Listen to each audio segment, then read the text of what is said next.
नमस्कार, जन टीवी के उत्तराखंड के इस खास बुलेटिन में एक बार फिर से आप सभी का बहुत स्वागत है। मैं हूं आपके साथ प्रियंका तिवारी। खबरों को विस्तार से जानेंगे, लेकिन उससे पहले एक नजर हेडलाइंस पर। उत्तराखंड में नगर निकाय चुनावों के लिए प्रचार का अंतिम दौर। सीएम धामी ने हरिद्वार में शिवालिक नगर पहुंचकर किया रोड शो। लोगों ने फूल बरसाकर किया स्वागत। उत्तराखंड निकाय चुनाव की उल्टी गिनती शुरू। सभी जिलों में पहुंचे बैलेट पेपर। राज्य निर्वाचन आयोग ने बैठक लेकर दिए दिशा निर्देश।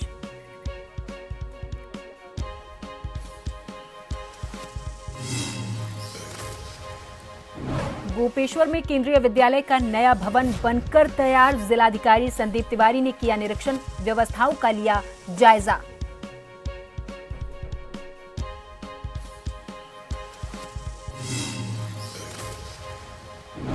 प्रदेश में सड़क दुर्घटनाओं में बढ़ोतरी। यातायात निदेशालय के आंकड़ों के अनुसार 2023-24 में 3.31% की सड़क हादसों में वृद्धि।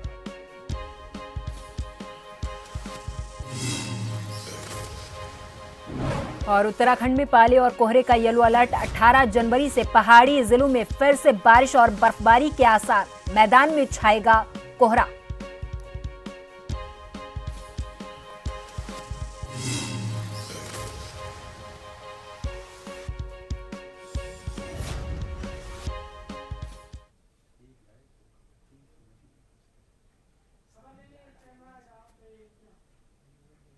और अब खबरों को जानेंगे विस्तार से। चुनाव प्रचार के अंतिम दौर में धुआंधार चुनाव प्रचार चल रहा है। मुख्यमंत्री पुष्कर सिंह धामी ने हरिद्वार के शिवालिक नगर पहुंचकर रोड शो किया है। भाजपा के प्रत्याशी राजीव शर्मा के समर्थन में निकाले गए इस रोड शो में बड़ी संख्या में भाजपा के कार्यकर्ता इकट्ठा हुए थे। यहां शिवालिक नगर शिव मंदिर में टेहरी विस्थापित कॉलोनी तक जोरदार रोड शो निकाला गया है। इस रोड शो के दौरान कई जगहों पर भाजपा के कार्यकर्ताओं और स्थानीय लोगों ने मुख्यमंत्री का फूल बरसाकर स्वागत किया है। वहीं मुख्यमंत्री ने भी रोड शो वाहन से लोगों का अभिवादन स्वीकार किया है। मुख्यमंत्री पुष्कर सिंह धामी ने कहा कि भाजपा को जनता का अपार समर्थन मिल रहा। उन्होंने दावा किया है कि नगर निकाय चुनावों में सभी निकायों पर भाजपा का बोर्ड बनने जा रहा है।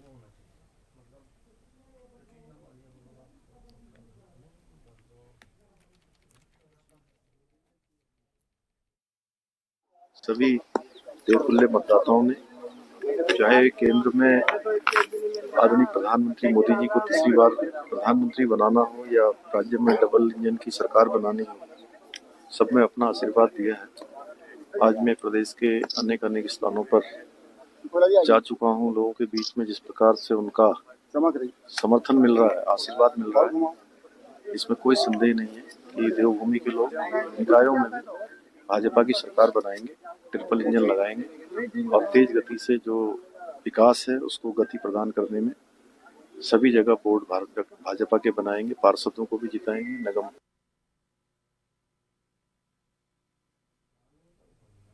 नगर निकाय चुनाव के मतदान की तिथि जैसे जैसे नजदीक आ रही तो वैसे वैसे ही प्रत्याशी भी जहां एक ओर अपना चुनाव प्रचार तेजी के साथ कर रहे, तो वहीं चुनाव शांतिपूर्ण ढंग से संपन्न हो, इसको लेकर प्रशासन ने भी पूरी तरीके से कमर कस ली है। शनिवार को रामनगर नगरपालिका और काला ढूंगी नगरपालिका के प्रेक्षक मोहम्मद नासिर रामनगर पहुंचे, जहां उन्होंने अधिकारियों के साथ राजकीय स्नातकोत्तर महाविद्यालय के सभागार में रामनगर निकाय चुनाव को लेकर बनाए गए स्ट्रांग रूम और मतगणना स्थल का निरीक्षण करने के साथ ही व्यवस्थाओं का जायजा लिया है।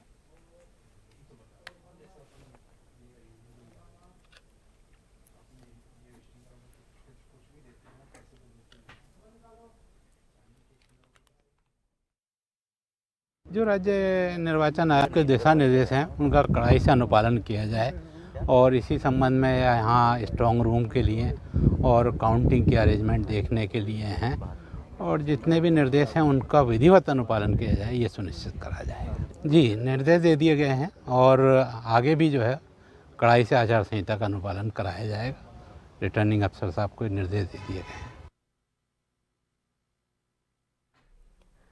उत्तराखंड में निकाय चुनाव घोषित होने के बाद से ही चुनावी जंग छिड़ी हुई है, जहां सभी पार्टियां नगरपालिका चुनाव के लिए जोरों शोरों से प्रचार प्रसार में लगी हुई हैं।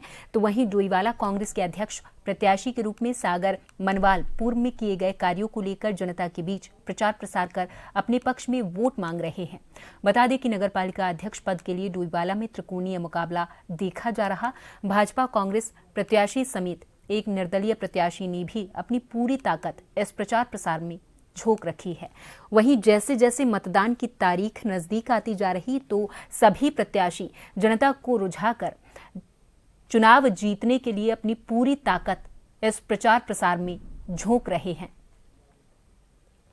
देखिए, हम सिर्फ विकास के नाम पर योजना के लोगों के बीच जा रहे हैं और हमें अपार समंदर 20 के 20 वार्डों में भी दिख रहा है, और वो आप देख ही रहे हैं, क्योंकि हमने हमेशा विकास में ही वोट मांगा है, कभी धर्म के नाम पर वोट नहीं मांगा। चाहे कांग्रेस, देखिए, कांग्रेस को उससे कोई नुकसान नहीं हो रहा है और बाकी आपको सब पता है कितना नुकसान हो रहा है।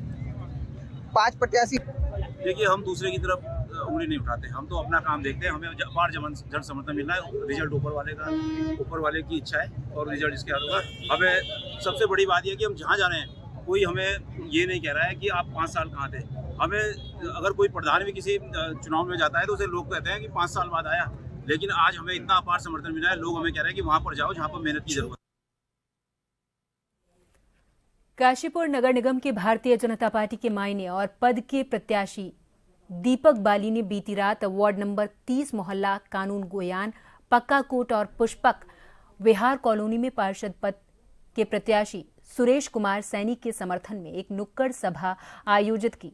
इस दौरान निवर्तमान पार्षद के कार्य न किए जाने से आक्रोशित वार्डवासियों ने बीच सभा में हंगामा कर दिया था। आपको बताते चले कि आगामी 23 जनवरी को प्रदेश भर में निकाय चुनाव होने हैं। इसी के तहत काशीपुर में भाजपा की मेयर पद के प्रत्याशी दीपक बाली सभी 40 वार्डों में जाकर सभी भाजपा प्रत्याशियों के साथ जमकर जनसंपर्क कर नुक्कड़ सभा के माध्यम से पार्षद पद के प्रत्याशियों के साथ साथ मेयर पद के लिए भी वोट मांग रहे हैं।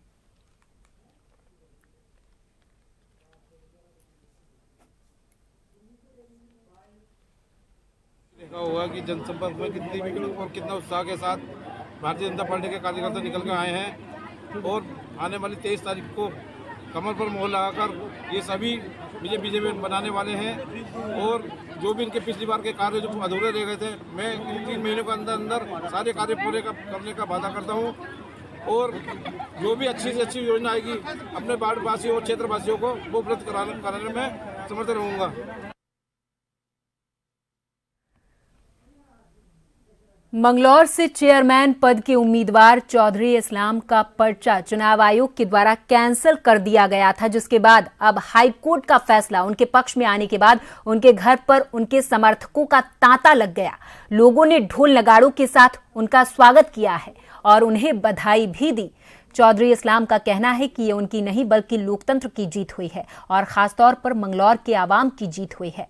बता दें कि इससे पहले चौधरी इस्लाम अपना समर्थन निर्दलीय प्रत्याशी को दे चुके हैं। वहीं कहा यह जा रहा है कि अब चौधरी इस्लाम खुद चुनाव लड़ेंगे। आपको ये भी बता दें कि आने वाली 23 जनवरी को मतदान होना है और 25 जनवरी को चुनाव का रिजल्ट आ जाएगा।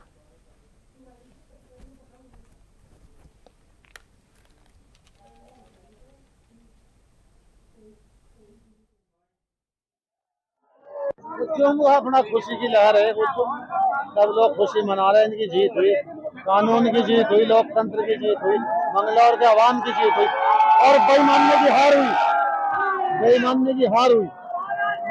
आज मंगलौर की जनता चाहेगी उसे वही करेंगे, जो भी है बताओगे। उत्तराखंड राज्य में नगर निकाय चुनाव को लेकर राज्य निर्वाचन की तैयारियां जोरों पर हैं। वहीं उत्तराखंड राज्य निर्वाचन आयुक्त सुशील कुमार ने कहा कि सभी कर्मचारियों अधिकारियों की ड्यूटी चुनाव में लगा दी गई है, उन्हें प्रशिक्षण भी दिया गया है। चुनाव में लगे कर्मचारियों के लिए पोस्ट वैलिड की व्यवस्था भी की गई है। अभी इस पर उत्तराखंड कर्मचारियों का प्रशिक्षण चल रहा है। चुनाव में 25,000 कर्मचारी ड्यूटी पर लगाए गए हैं और 18,000 सुरक्षाकर्मी भी लगाए गए हैं। सुशील कुमार ने उत्तराखंड के सभी जिलों के अधिकारियों और पुलिस कप्तान के साथ चुनाव से संबंधित बैठक को लेकर फीडबैक भी लिया है। वित्तीय समिति के गठन के बाद मादक पदार्थों की बात की जाए तो 16 जनवरी तक हमने उन्होंने कहा कि 13 करोड़ 37 लाख रुपए की मादक पदार्थ जब्त किए हैं, जिसमें शराब शामिल है।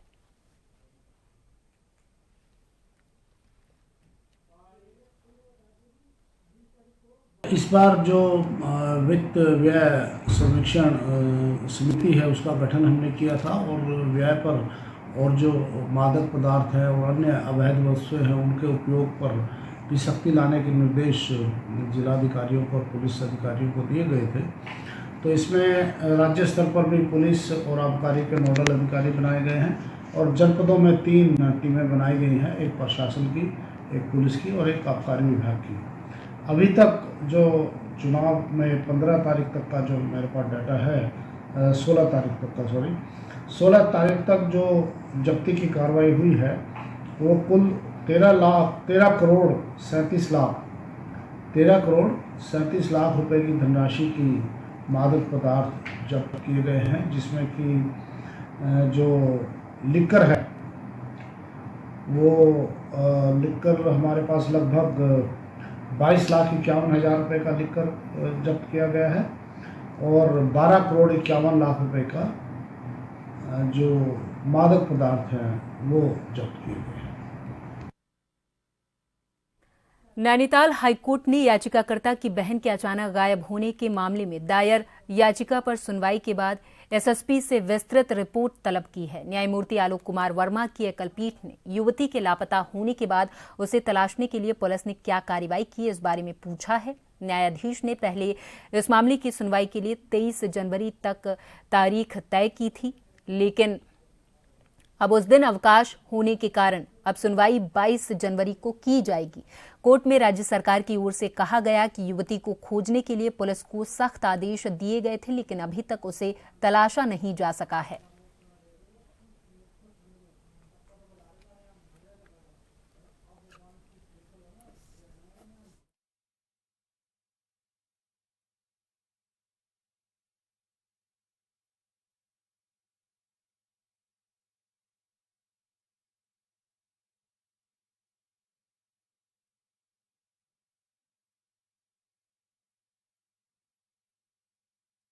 इधर प्रदेश में सड़क हादसों की बढ़ोतरी देखने को मिल रही। यातायात निदेशालय के आंकड़ों के अनुसार साल 2023 से साल 2024 में 3.31% की सड़क हादसों में बढ़ोतरी हुई है। साथ ही कार्रवाई को लेकर भी परिवहन प्रवर्तन में कमी आई है। यातायात निदेशालय ने सभी जनपदों के एसएसपी और एसपी को निर्देशित किया है कि प्रवर्तन अधिकारियों से सड़क दुर्घटनाओं की रोकथाम के लिए प्रवर्तन कार्रवाई को बढ़ाने के निर्देश दिए जाएं। साथ ही प्रत्येक दुर्घटना के संबंध में विश्लेषण करते हुए घटना के कारणों को चिन्हित किया जाए। यदि किसी दुर्घटना को पुलिस के द्वारा प्रवर्तन की कार्रवाई से रोका जा सकता था तो संबंधित पुलिस अधिकारी को चिन्हित करते हुए उसके खिलाफ कार्रवाई भी की जाए।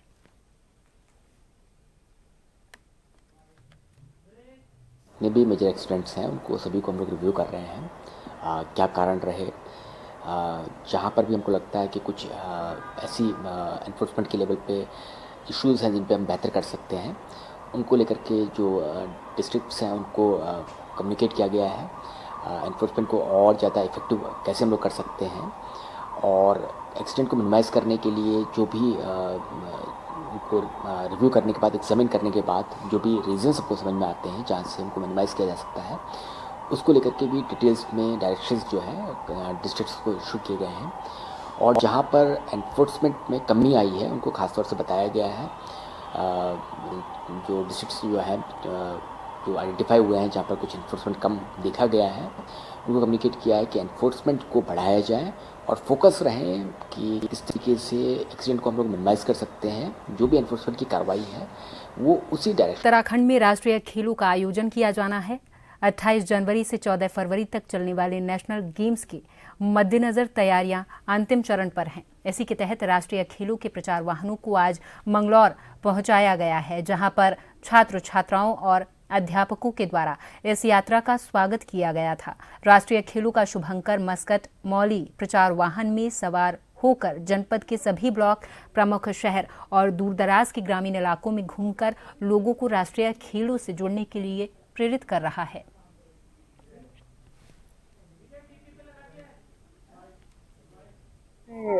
राष्ट्रीय खेल की जो यात्रा प्रत्येक जनपद से होकर आज हरिद्वार जनपद में आई हुई है। कल से इसका मूवमेंट जनपद मुख्यालय से जिलाधिकारी महोदय द्वारा पदार्पण किया गया है और अलग अलग जो ये रोड मैप के अनुसार 3 गाड़ियां यहाँ पे लगी हुई हैं। तो एक जनपद हरिद्वार में नारसन की तरफ और एक आपका लक्सर वाले रोड में। तो ये हम सब के लिए सौभाग्य की बात है कि 38वें राष्ट्रमंडल खेलों का आयोजन करने का मौका उत्तराखंड को मिला है और यही आशा करेंगे कि बच्चे इसमें बढ़ चढ़ के पार्टिसिपेट करें और मेडल प्राप्त करें। जो 38वां राष्ट्रीय खेल है, इसका मुख्य उद्देश्य यह है कि जो 38वां राष्ट्रीय खेल है ये पहली बार उत्तराखंड में हो रहा है और इसकी जो मेजबानी है वो उत्तराखंड को पहली बार मिली गई है। तो अभी मेडल ओलंपिक में अगर कोई भी भारतीय प्लेयर है वो अगर मेडल लाता है तो मेडल लेने के बाद तो सबको जानता है। आज लक्ष्य सेन है, वो उत्तराखंड के बैडमिंटन प्लेयर अल्मोड़ा के, अब उनको हर कोई जानता है क्योंकि उन्होंने ओलंपिक में इस बार का जो है सिल्वर मेडल हासिल किया है। लेकिन लक्ष्य सेन कितने नेशनल गेम्स खेले हैं उन्होंने, उसके पहले उनको कौन जानता है। तो हमारे जो खिलाड़ी हैं, जो उत्तराखंड के खिलाड़ी हैं या जो भी पूरे देश के खिलाड़ी हैं, वो उत्तराखंड आएंगे, वो खेलेंगे, तो उसको जो है बिना मेडल के उनको मोटिवेट करने के लिए और उनके लिए जो है ये प्रचार प्रसार हो रहा है। और इस बार जो है हमारे जो सीएम सर हैं माननीय, उन्होंने जो है इस बार 2 इसके काफी अमूल्य प्रतीक रखे हुए हैं। एक तो हमारा मैस्कट मौली जो कि मोनाल का पक्षी है, और मोनाल जो है वो उत्तराखंड का और हिमाचल का दोनों का राजकीय पक्षी है, और प्लस उसी के साथ वो नेपाल का राष्ट्रीय पक्षी। उत्तराखंड में 23 जनवरी को होने वाले निकाय चुनाव के लिए प्रचार अब अंतिम दौर में पहुंच चुका है। 21 तारीख को शाम 5 बजे प्रचार का शोर थम जाएगा। सभी प्रत्याशी अपनी जीत को सुनिश्चित करने के लिए लगातार कोशिश कर रहे। देखिए रिपोर्ट। राजधानी देहरादून के वार्ड नंबर 85 मोथरोवाला में प्रचार प्रसार तेज हो गया है। सभी प्रत्याशी अपनी जीत को सुनिश्चित करने के लिए रैली से लेकर के बैठकों तक का आयोजन कर रहे। वार्ड नंबर 85 मोथरोवाला से बीजेपी ने मामचंद को अपना प्रत्याशी बनाया है। मामचंद पहले भी इस वार्ड से पार्षद रह चुके हैं। मामचंद का कहना है कि 5 साल में उन्होंने विकास के बहुत सारे काम किए हैं और जनता के सुख दुख में हमेशा उनके साथ रहे भी हैं। इसलिए उन्हें पूरा विश्वास है कि इस बार भी जनता उन्हें अपना आशीर्वाद प्रदान करेगी। इस क्षेत्र में तो निरंतर हमने काम किया है और जो पिछले वाला कार्यकाल रहा, पिछले वाले कार्यकाल में 2.5 साल हमारा तोराना त्रासदी में गया है और 2.5 साल ही हमें कार्य करने के लिए मिले। और जो हमारा ग्रामीण क्षेत्र था तो 2018 में नगर निगम में सम्मिलित हुआ और नया क्षेत्र था तो नया क्षेत्र में ये था कि नगर निगम में संसाधनों का अभाव है। जिस तरीके से क्षेत्र को जोड़ा गया उस तरीके से पूरे संसाधन नहीं थे, लेकिन फिर भी हमने जितना विकास हमसे हो पाया किया। लेकिन पथ प्रकाश की जो व्यवस्था थी वो हमने पूर्णतः अपने क्षेत्र में ठीक की है।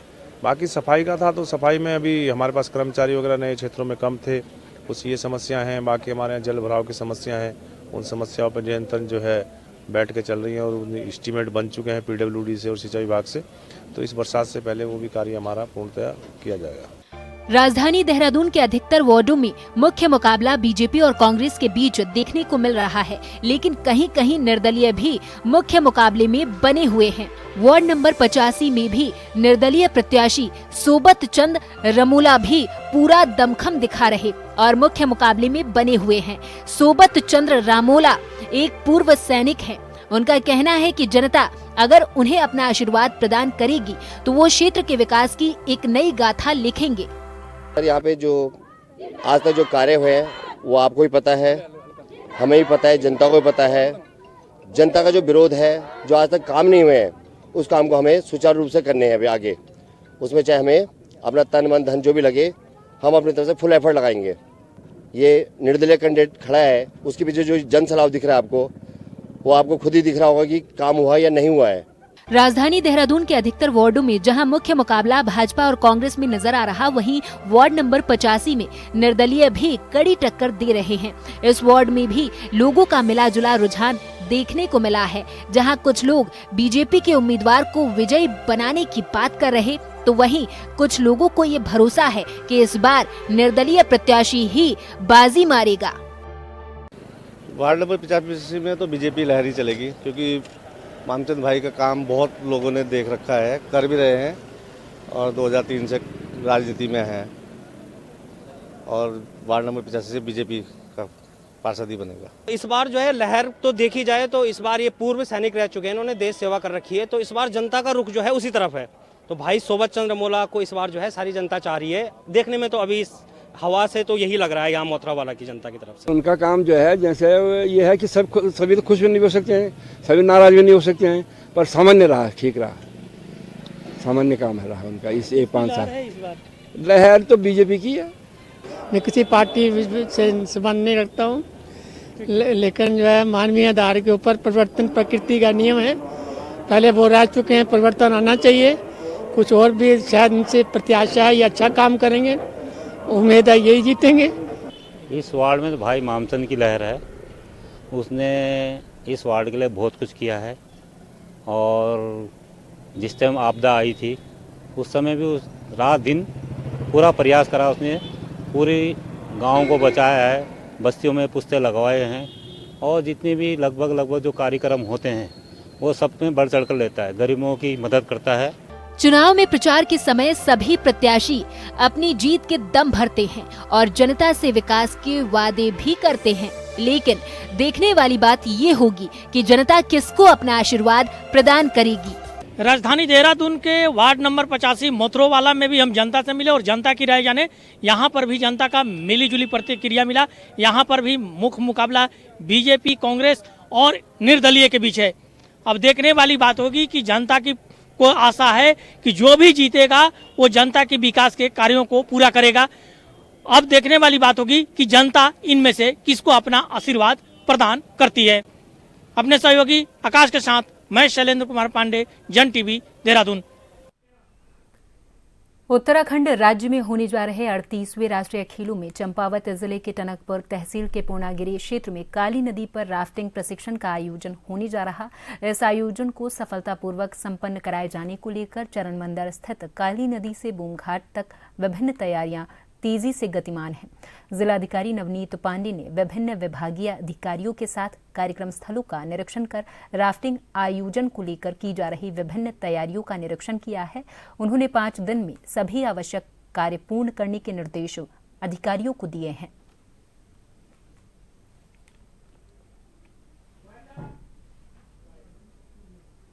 ये हमारे टनकपुर स्पोर्ट्स स्टेडियम यहाँ पर कार्यालय बना गया है 38वें राष्ट्रीय खेल का, और ये हमारे पूरे चंपावत ज़िले के लिए बहुत सौभाग्य की बात है कि हमारे वहाँ राफ्टिंग डेमो स्पोर्ट्स यहाँ पर किया जा रहा है। और ये डेमो स्पोर्ट्स जो है इसका समापन बूम मंदिर के समीप ही होना है। और इसका काकड़ी घाट में निरीक्षण किया गया था और चरण माता मंदिर के यहाँ पर भी निरीक्षण किया गया है। अभी टीम का सेटअप बैठना है, काफ़ी निरीक्षण हो चुके हैं, फाइनल निरीक्षण भी अभी आगे होना है। आज GTC-CC की टीम यहाँ पर पहुँची थी, जिसमें SDM साहब के द्वारा और हम लोगों के यहाँ पर पूरे स्टाफ खेल विभाग के द्वारा वहाँ पर निरीक्षण किया गया है। और इसी के साथ इस बुलेटिन में फिलहाल के लिए मेरे साथ बस इतना ही। आप देखते रहें जन टीवी। नमस्कार।